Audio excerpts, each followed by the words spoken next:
Halo, selamat datang kembali di channel YouTube saya. Hari ini kita akan menceritakan cerita yang sangat menarik, yaitu cerita part 2 dari cerita yang sebelumnya. Langsung saja ke topiknya.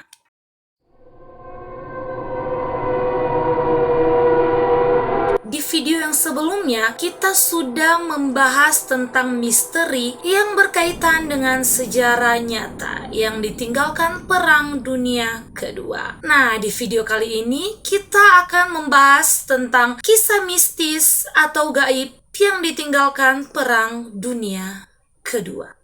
Ngomongin soal perang, tanpa harus disebutin, kita semua sudah tahu pasti dalam perang ada yang namanya korban jiwa. Kalau dilihat dari kacamata sejarah aja, udah kelam dan terkesan dingin. Gimana jadinya kalau kita lihat dari sisi pertumpahan darahnya?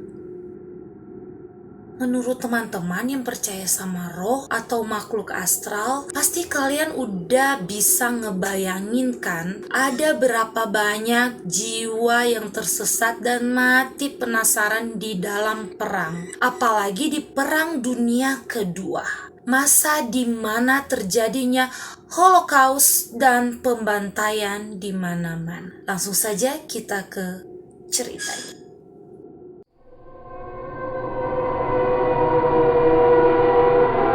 Normandy, wilayah terjadinya The Day. Apalagi para gamer, tentu tempat ini sangat familiar kan untuk kalian? Bagaimana tidak? Kejadian The Day ini sudah sangat sering disinggung dalam game AAA seperti Call of Duty, Company of Heroes, dan juga sudah banyak adaptasi dalam film.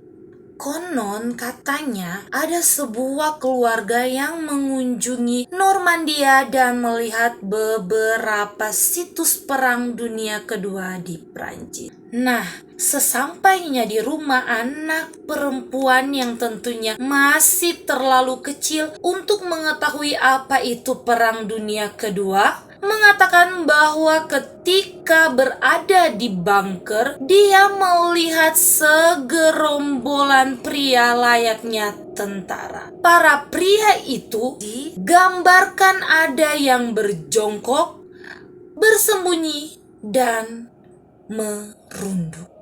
Gak cukup di situ. Anak ini juga bisa menggambarkan seragam dan kamuflasenya. Mungkin kalau ini keluar dari mulut orang dewasa, agak sulit sih untuk dipercaya.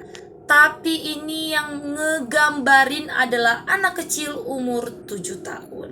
Coba deh pikir, di mana dia bisa lihat setelan kamuflase tentara Perang Dunia Kedua. Namun, tentara yang dilihat anak tersebut dipercaya sebagai hantu Perang Dunia Kedua yang masih bergentayangan. Aku pribadi punya pemikiran yang rumit soal hantu ini. Apalagi kalau hantu yang digambarkan kayak tentara-tentara ini yang terlihat sedang melakukan aktivitas seakan mereka masih berada di zaman itu. Pemikiran yang muncul sih ada dua. Apakah mereka nggak tahu kalau mereka udah mati? Dan tetap terjebak di momen dan gak bisa beristirahat dengan tenang. Atau yang dilihat sama anak kecil itu adalah gesekan ruang dan waktu di dimensi kita, yang tanpa disadari membuka gerbang anomali waktu yang tipis antara waktu kita dan mereka.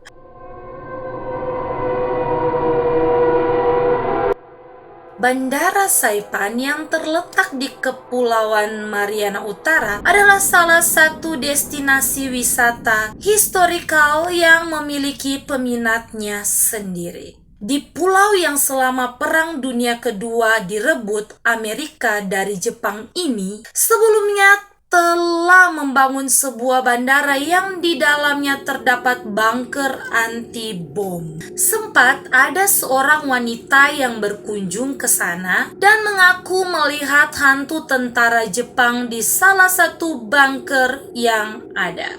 Menurut kesaksian wanita itu sih, pas dia berdiri di ambang pintu, tiba-tiba cahaya di dalam ruangan tiba-tiba langsung meredup. Terus ada banyak suara langkah kaki yang kayak berkeliaran terburu-buru. Bayangan dan bayangan bermunculan kayak lagi berlarian ke arah berbagai arah. Dan yang lebih mengerikan lagi, bayangan yang dilihat wanita itu cuman badan sama kepalanya aja, guys. Tangan dan kaki mereka nggak ada. Kalau aku yang ada di situ pasti udah pingsan.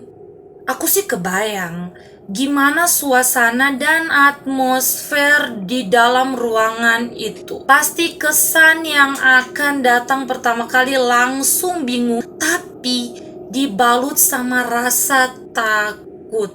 Jangankan gerak, ngomong aja pasti susah. Apalagi aku penakut banget. Next.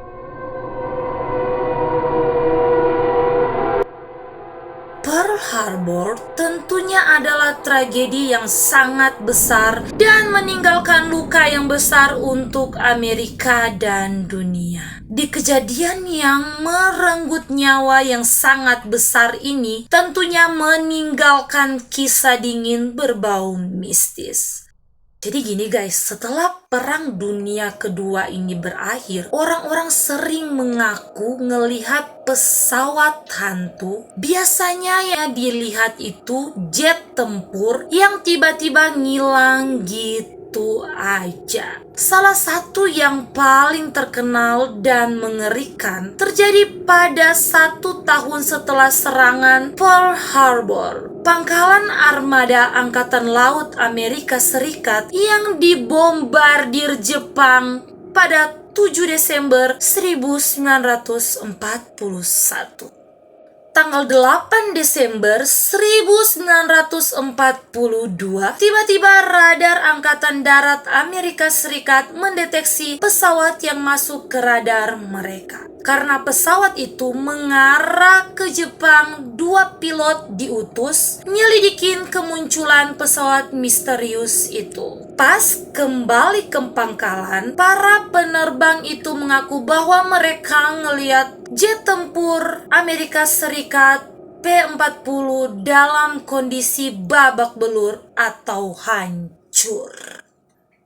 Kata mereka sih badan pesawat penuh dengan lubang peluru, instrumen pendaratan hilang, terus pilotnya di dalam kondisi berdarah-darah. Mereka bilang kalau noda darahnya masih segar. Pas berpapasan, pilot itu sempat ngangkat kepalanya sambil tersenyum lebar dan mengelambai-lambai sama mereka. Setelah itu, pesawat P-40 itu jatuh terjun bebas dari langit. Anehnya, pas lokasi tempat pesawat itu diselidikin, yang mereka temuin cuman bangkai pesawat terbang dan tidak ditemukan pilot di dalamnya. Dari catatan terbangnya yang ditemukan di dalam kokpit, pesawat itu diduga terbang dari Mindanao 1.300 mil dari lokasi temuan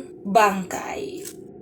Menurut beberapa orang, pesawat itu jatuh 1 tahun sebelumnya pas serangan Pearl Harbor. Kalau dipikir juga, ngapain pilot nerbangin pesawat yang udah hancur lebur ke arah posisi lawan? Terus ngapain ia nekat terbangin pesawat yang udah hancur lebur? Dan gimana juga caranya ia mendaratkan pesawat yang gak ada instrumen pendaratan?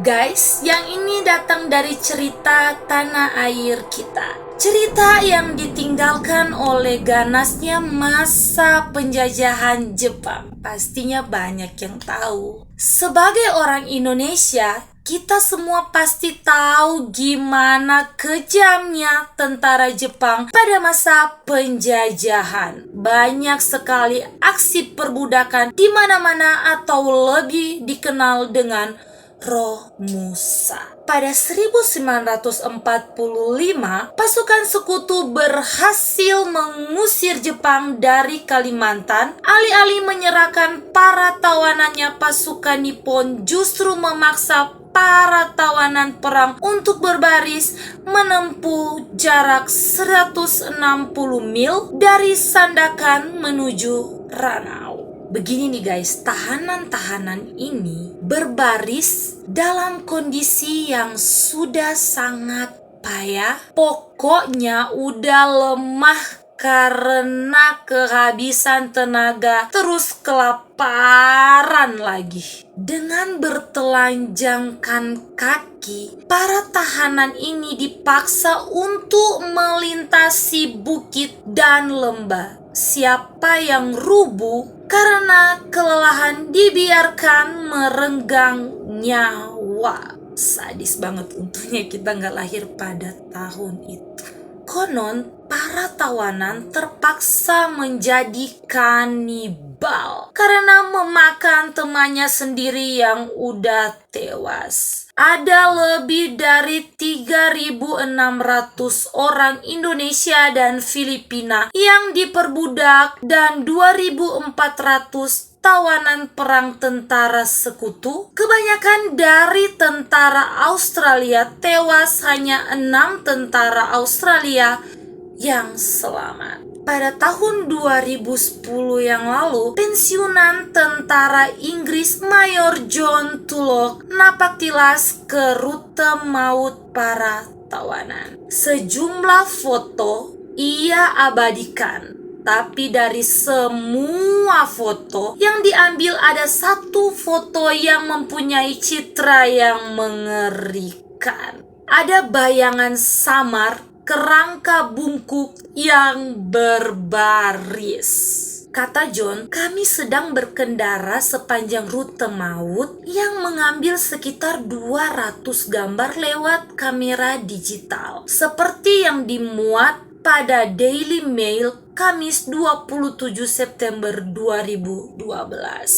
Nah, setelah John melihat foto yang difotonya, dilihat di layar komputernya, dia langsung merinding pas ngelihat ada 17-18 sosok hantu yang seakan-akan keluar dari hutan dan berjalan menyusuri rute menuju Ranau. Tapi soal penampakan ini disanggah oleh John sendiri. Katanya itu cuman ilusi dari refleksi handuk bermotif yang ada di dashboard mobil di mana ia mengambil gambar. Katanya pemandunya yang naruh handuk di dashboardnya. Pola handuk itu tercermin lewat kaca depan mobil, namun diambil di lokasi yang tepat. Gimana menurut kalian? Apakah kalian percaya dengan John yang bilang itu cuman ilusi? Atau kalian percaya itu adalah penampakan dari roh-roh di konvoi maut? Next.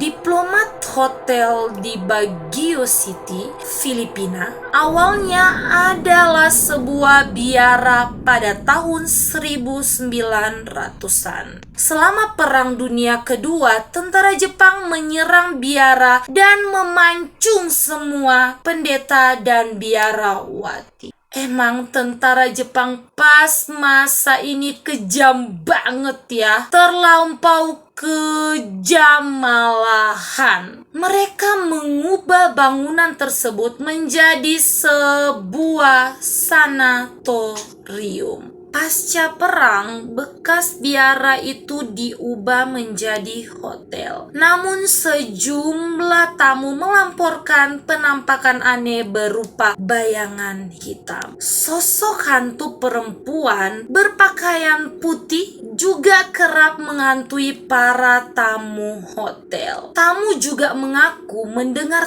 teriakan dan suara benturan pada tengah malam. Hotel bereputasi angker tersebut sekarang sudah ditutup dan bangunannya diterlantarkan. Pasti sekarang ini udah jadi wisata buat berburu hantu. Tapi gimana ceritanya wisata kalau ada hantunya? Aduh, yang ada aku belum ngerekam udah kabur duluan, guys.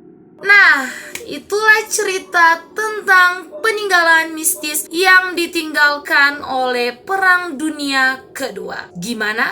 Kalian lebih percaya soal penjelasan logisnya atau mistisnya? Komen di bawah, ayo kita diskusi.